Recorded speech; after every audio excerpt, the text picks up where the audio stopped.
Praise the lord. యేసుక్రీస్తు ప్రభు పేరట అందరికీ మనస్పూర్వకంగా వందనములు తెలియజేస్తున్నాను. ఈరోజు దేవుని యొక్క వాగ్దానము గలతీయులకు రాసిన పత్రిక 3వ అధ్యాయము 26వ వచనం. యేసుక్రీస్తునందు మీరందరూ విశ్వాసము వలన దేవుని కుమారులై ఉన్నారు. ఈరోజు దేవుడు మనకు అనుగ్రహించిన అద్భుతమైన వాగ్దానమును ధ్యానించుకుందాము. సహోదరి సహోదరుడా, యేసుక్రీస్తు ప్రభువారు అంటున్నారు, ఆయన యందు విశ్వాసం ఉంచిన వారిని, అనగా ఆయనను నమ్మిన వారిని దేవుని యొక్క కుమారులు కుమార్తెలు అయి ఉంటారని యేసుక్రీస్తు ప్రభువారు స్పష్టంగా తెలియజేస్తున్నారు. సహోదరి సహోదరుడా, మనము యేసుక్రీస్తు ప్రభువారి యందు విశ్వాసం ఉంచటం ద్వారా మన పాపాలన్నీ క్షమింపబడుతున్నాయి. సహోదరి సహోదరుడా, ఎంత ఘోరపాపినైనా క్షమిస్తాడు. యేసుక్రీస్తు ప్రభువారిని దేవుని కుమారుడని నమ్మి విశ్వసించిన వారిని క్షమించి తన బిడ్డలుగా చేసుకుంటాడు. యేసుక్రీస్తు ప్రభువారు చాలా గొప్ప దేవుడు, కనికరము గల దేవుడు. అందును బట్టి ఆయన ప్రతి ఒక్కరిని క్షమిస్తాడు. ఎఫెసీయులకు రాసిన పత్రిక 1వ అధ్యాయము 5వ వచనం.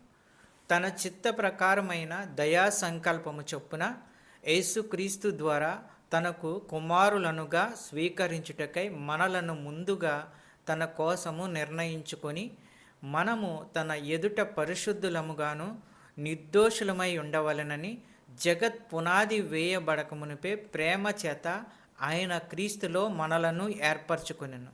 దేవుని కృపా మహాదైశ్వర్యమును బట్టి ఆ ప్రియునియందు ఆయన రక్తము వలన మనకు విమోచనము, అనగా మన అపరాధములకు క్షమాపణ మనకు కలిగి ఉన్నది. సహోదరి సహోదరుడా, మనకు ఈ వాగ్దానాలు ఉన్నాయి గనుక దేవుని మీద భయభక్తులతో పవిత్రతను కాపాడుకుంటూ శరీరానికి ఆత్మకు అంటి ఉన్న పాపములన్నిటినీ శుభ్రం చేసుకుందాం. చెప్పబడిన వాక్యము మనందరి జీవితాల్లో దేవుడు దీవించి ఆశీర్వదించునుగాక. వాక్యమును బట్టి ప్రార్థించుకుందుము. పరిశుద్ధుడు పరిశుద్ధుడు అని వేలాది దూతల చేత కొనియాడబడుచున్న దేవా, ప్రేమాస్వరూపి, నీకు వేలాది స్తోత్రాలు వందనములు తెలియజేస్తున్నాము. నీ అందు విశ్వాసం ఉంచిన వారిని నీ బిడ్డలు అని చెప్పి ఉన్న దేవా, నీకు వేలాది స్తోత్రములు. మీ వాగ్దానాల ద్వారా మాతో ప్రతిరోజు మాట్లాడుతున్న అమూల్యమైన మాటలను బట్టి, ఆదరణ మాటలను బట్టి వందనములు తెలియజేస్తున్నాము.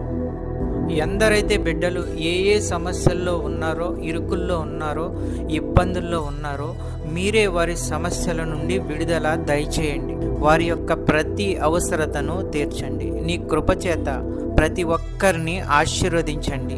నమ్ముతుండగా, విశ్వసిస్తుండగా అద్భుత కార్యాలు, ఆశ్చర్య కార్యాలు చేయండి. ఆర్థిక సమస్యల నుంచి విడుదల దయచేయండి. చిన్న బిడ్డల గురించి ప్రార్థించుచున్నాము.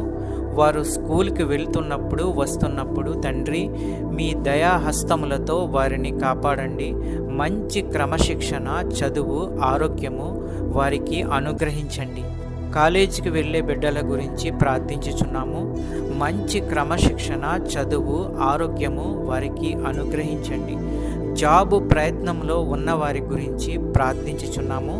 మంచి ఉద్యోగము వారికి అనుగ్రహించండి. సంతానము లేని వారి గురించి ప్రార్థించుచున్నాము. ఆ కుటుంబంలో బిడ్డలను అనుగ్రహించండి, సంతానము అనుగ్రహించండి. అద్భుత కార్యాలు, ఆశ్చర్య కార్యాలు చేయండి. అనారోగ్యంతో ఉన్న వారి గురించి ప్రార్థించుచున్నాము. వారికి ఉన్న ప్రతి అనారోగ్యాన్ని తీసివేయండి, బాగు చేయండి. మంచి ఆరోగ్యము కలిగించండి. ప్రతి విధమైన వ్యాధులు స్వస్థపరచండి. మంచి ఆరోగ్యము అనుగ్రహించి కుటుంబాలని కాపాడండి. ఈ వాక్యం చూస్తున్న బిడ్డలందరినీ ఆశీర్వదించండి. ఈ యొక్క ప్రార్థనలో ఏకీభవించిన బిడ్డలందరినీ ఆశీర్వదించండి. కుటుంబాలను ఆశీర్వదించండి, కాపాడండి. శాంతి, సమాధానము, నెమ్మది అనుగ్రహించి అన్నిటిలో విజయము దయచేయండి. ప్రతి కుటుంబంలో ఉన్న వారి యొక్క అవసరతలను తీర్చండి. పెద్దవారిని, చిన్నవారిని ఆశీర్వదించండి, కాపాడండి, దీవించండి. మా ప్రార్థన విన్నందుకు వేలాది స్తోత్రాలు చెల్లించుకుంటున్నాము తండ్రి. యేసుక్రీస్తు ప్రభు పేరట అడుగుచున్నాను తండ్రి, ఆమెన్.